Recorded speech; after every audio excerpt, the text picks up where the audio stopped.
Olá, tudo bem com você? Poxa vida, hein? Que saudade que eu estava, principalmente para uma aula que despenca no vestibular. Domínios morfoclimáticos. E agora, Arnaldo, pelo amor de Deus, calma, você vai aprender isso. Vamos dar sequência, né? Então, a aula de biomas ela foi muito importante, a aula de climatologia, relevo, geomorfologia, né? E biomas foi muito importante porque agora você vai entender o que são os domínios morfoclimáticos. Porque o que muitos professores sempre falam para vocês decorarem, agora eu vou juntar as últimas aulas que nós tivemos e você verá muito mais sentido, espero eu, caso não consiga ver sentido ainda, não tem problema algum. Você pode tirar suas dúvidas no plantão de dúvidas, inclusive, também nos nossos materiais, para tirar aí, para deixar tudo bem aparadinho, mas é importante com que você tenha isso bem claro na sua cabeça.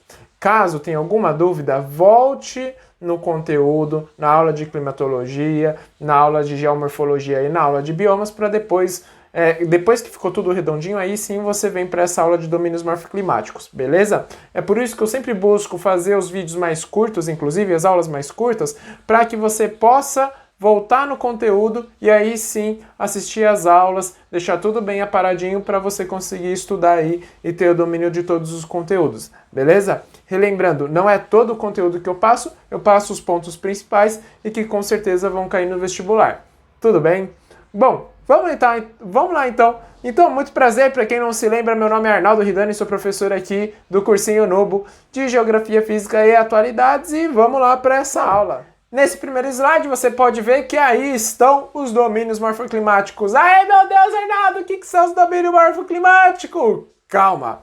Olha pelo nome, domínios morfoclimáticos. Morfo, forma, climáticos, clima. Olha só, então vai juntar relevo e clima, que aí sim nós vamos denominar como domínios morfoclimáticos. Quais são esses domínios morfoclimáticos? É o domínio amazônico, tem o cerrado, mares de morro, caatinga, araucárias, pradarias. E nunca se esquece que na vegetação, na natureza, nunca existe uma transição abrupta, né? Então sempre tem uma adaptação. Esse meio de adaptação nós chamamos de zonas de transição, que tem um pouquinho de misturinha aí de cada uma dessas vegetações. Algumas vezes aparece até, inclusive, novas vegetações, e isso é o que enriquece a biodiversidade. Beleza? Vamos para o próximo slide.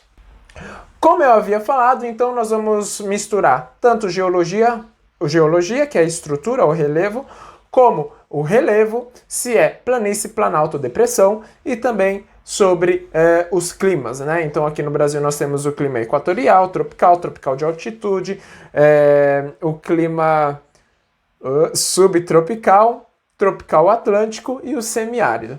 Tudo bem? Então é muito importante com que você tenha esses três mapas na sua cabeça para que você possa desenvolver então a confluência, ou seja, você vai sobrepor os três mapas e aí sim você vai tirar a conclusão dos domínios morfoclimáticos. Então, mas eu volto a repetir para você, não está muito claro para você um desses três temas, então volta em todas as aulas, inclusive a de bioma, para você dar uma refrescada na cabeça e aí sim você retoma essa aula. Vamos então para o domínio amazônico. Qual é a característica do domínio amazônico? Esse domínio ele não é integralmente brasileiro, ele também tem em outros países da América do Sul, tá bom? E aí nós chamamos de Amazônia Legal a floresta amazônica que fica dentro do Brasil, do território brasileiro. Não é porque ela é bacana, divertida, nossa, Arnaldo, que piada ruim. Não, é Amazônia Legal porque é onde a legalidade, ou seja, as leis brasileiras podem atuar no território e na floresta. Tudo bem? Boa. E aí, quando nós estamos falando que a maior reserva de biodiversidade do mundo se dá não só pela extensão da vegetação, mas também por ela ter uma latitude muito grande e também por estar em um clima muito úmido. Então, o clima úmido ele vai favorecer para que você tenha uma biodiversidade maior. É muito importante que você se lembre que a Amazônia tem o maior potencial hidrelétrico do Brasil. Arnaldo, mas não é mais produzido energia elétrica aqui na região sudeste? Sim, mas se você represar todos os rios do Brasil, na região norte, principalmente no domínio amazônico, é onde será maior, pode gerar mais energia elétrica. É viável? Óbvio que não. Por que não? Porque imagina você tentar represar o rio Amazonas.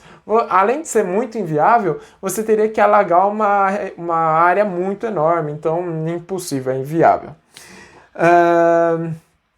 Bom, características então do clima amazônico é a floresta equatorial, latifoliada, chove no ano inteiro, os rios são perenes, ou seja, os rios são permanentes, eles nunca secam, então você vai ter aquela cobertura vegetal em que você não entra muitos raios solares que vão incidir lá na superfície do solo. Nunca se esqueça que nós temos três matas na Amazônia. Uma delas é a mata de igapó e a outra é de terra firme, tá bom? Então são duas que eu acho que é importante de vocês saber, tá? Mas enfim, não encana muito com isso, é mais só para você relembrar, ou se você nunca ouviu, pelo menos você fica sabendo, tá bom?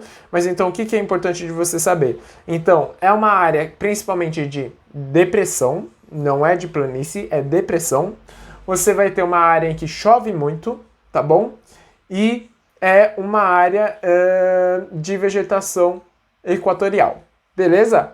Domínios do mares de morro. Mares de morro é, por exemplo, aqui no litoral brasileiro, até onde São Paulo está. Ou seja, são vários morros, é uma ondulação constante parecendo mar de vários morros.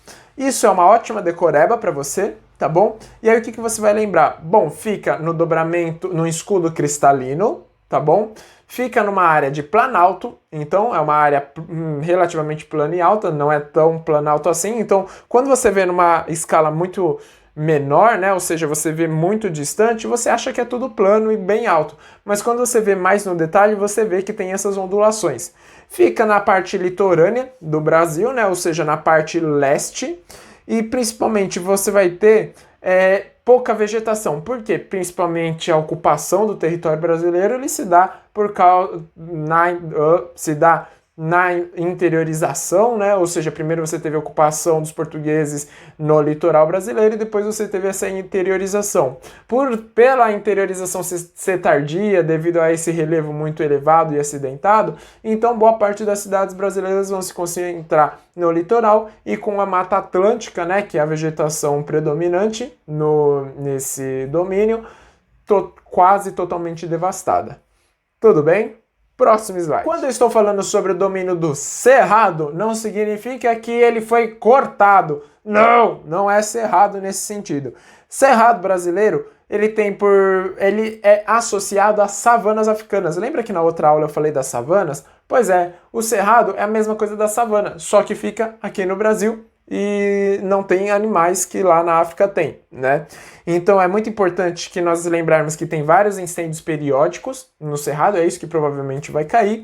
Esses incêndios periódicos é porque o clima ele fica muito seco e a vegetação, ela vai cair, a vegetação, as folhas, né? E essas folhas que vão ficar na superfície, elas vão ficar secas, até mesmo as árvores elas ficam um pouco mais ressecadas, cai um raio e bota fogo em tudo. Só que não é um incêndio tão prolongado como nós vimos em 2019 e 2020. Tudo bem? Bom, outras características. O solo ele é muito pobre, é uma área planáltica, em que o solo vai ser muito pobre, vai ser muito ácido esse solo, e você tem o avanço do agronegócio muito grande nessa região. Tudo bem? Boa. Vamos pro próximo. Caatinga, não é Caatinga, é Caatinga, tem 2 As. Não presta muita atenção, porque se você colocar Caatinga com um A no vestibular, ele vai zerar a sua prova, porque vai achar que você está colocando palavrão ou algum termo pejorativo. E não, é Caatinga. Beleza? Nunca se esqueça disso. A Caatinga é uma zona de semiárido brasileira, tá bom? Essa semiaridez, então, qual vai ser a característica? Nós vamos ter principalmente uma região em que você vai ter um baixo índice pluviométrico. O que é o índice pluviométrico? Pouca chuva. Beleza? Boa.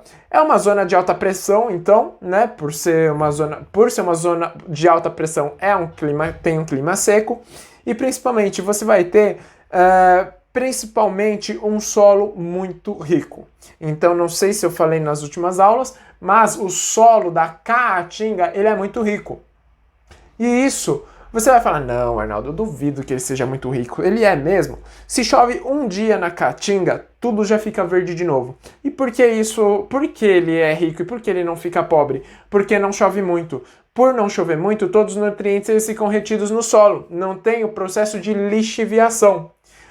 E aí o que vai acontecer então? Esses nutrientes eles indo embora do solo, eles não indo no solo, eles vão ficar lá bonitinhos e quando chover, nutre essa vegetação e tudo floresce e fica verdinho, tá bom?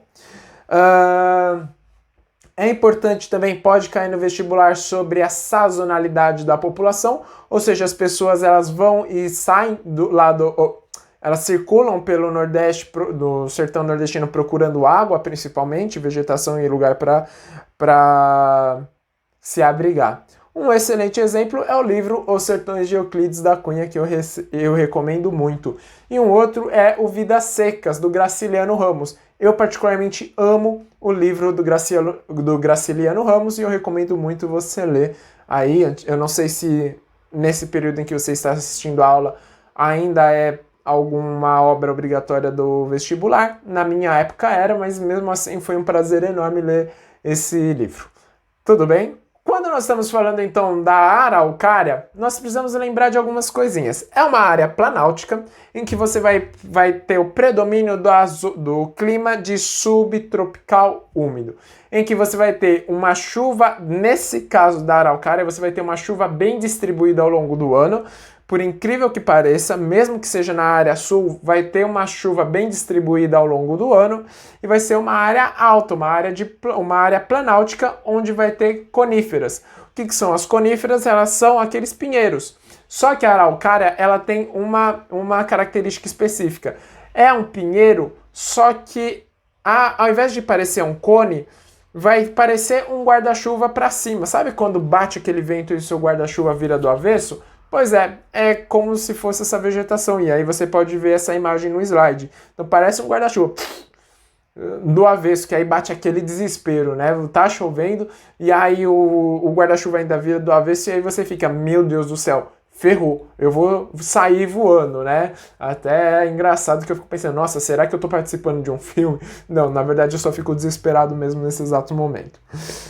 Tudo bem? E para que é utilizado essa vegetação, essas madeiras? Principalmente para extração de madeira, papel, celulose e móveis.